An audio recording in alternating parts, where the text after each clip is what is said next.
पति और पत्नी के झगड़े। एक शिक्षाप्रद कहानी। संयुक्त परिवार के एक पति पत्नी में काफ़ी बड़ा झगड़ा हुआ।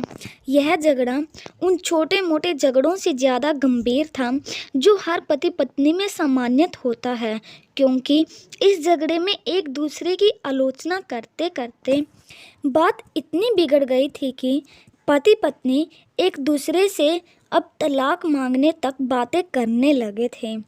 संयुक्त परिवार के बाकी के सभी लोग बहुत परेशान हो गए और वह सब किसी तरह इन दोनों को समझाकर इस झगड़े का अंत करना चाहते थे।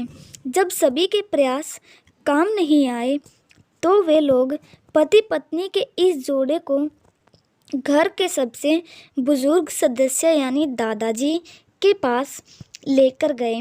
जब दोनों पति पत्नी दादाजी के कमरे में प्रवेश किए तो दादाजी ने उन दोनों को बैठने के लिए कहा और फिर पूछा कि बताओ तुम्हारी समस्या क्या है।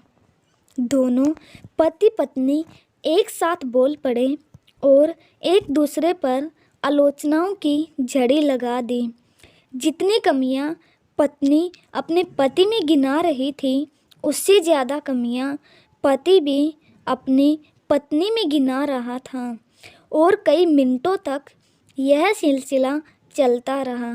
दादाजी ने भी इन दोनों को नहीं रोका और इनको अपना अपना गुस्सा एक दूसरे पर उतारने दिया। आखिर में जब दोनों एक दूसरे की बुराइयां करके थक गए और शांत हो गए, तब दादाजी ने उन दोनों से कहा, अब दोनों एक दूसरे की कुछ अच्छाइयाँ बताओ। जब अच्छाई बताने का समय आया तब दोनों ही पति और पत्नी एकदम से चुप हो गए। शायद गुस्से में उन्हें कुछ याद नहीं आ रहा था या फिर गुस्से की वजह से ही वह एक दूसरे की अच्छाइयाँ बताना नहीं चाहते थे। दादाजी ने यह बात भी महसूस कर ली। थोड़ी देर तक जब कोई भी नहीं बोला तब दादाजी ने कहा, अच्छा ठीक है, यह लो पेपर और पेन और एक दूसरे की अच्छाइयाँ इसमें लिखो। पति पत्नी दोनों ने ही पेपर और पेन लिया और एक दूसरे से काफ़ी दूर जाकर बैठ गए। थोड़ी देर तक ना पति ने कुछ लिखा ना पत्नी ने। फिर पति ने पेपर में कुछ लिखना शुरू किया। उसे देखकर पत्नी ने भी अपने पेपर में लिखना शुरू कर दिया। ऐसा लग रहा था जैसे दोनों एक दूसरे से कंपटीशन कर रहे हो।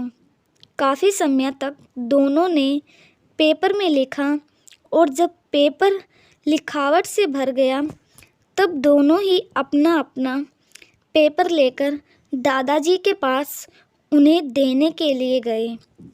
दादाजी ने उन दोनों के ही पेपर लेने से मना कर दिया और कहा कि अपने अपने पेपर एक दूसरे को दे दो और अब एक दूसरे के पेपर पढ़ो।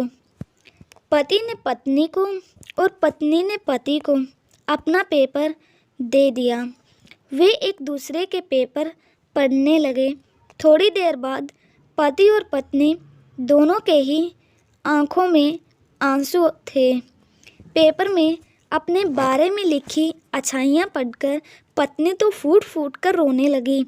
पत्नी को रोता देख पति उसे चुप कराने के लिए दौड़ पड़ा और माफ़ी मांगते हुए उसे मनाने लगा। पत्नी ने भी पति की माफ़ी मांगी और माहौल ऐसा हो गया जैसे कभी कोई झगड़ा हुआ ही नहीं था। दोस्तों, कमियां और खूबियां जगत के हर इंसान में होती हैं। अब हमारे ऊपर होता है कि हम कमियां देखकर अपने जीवन को नर्क बना ले या खूबियां देखकर अपने जीवन को स्वर्ग बना दे।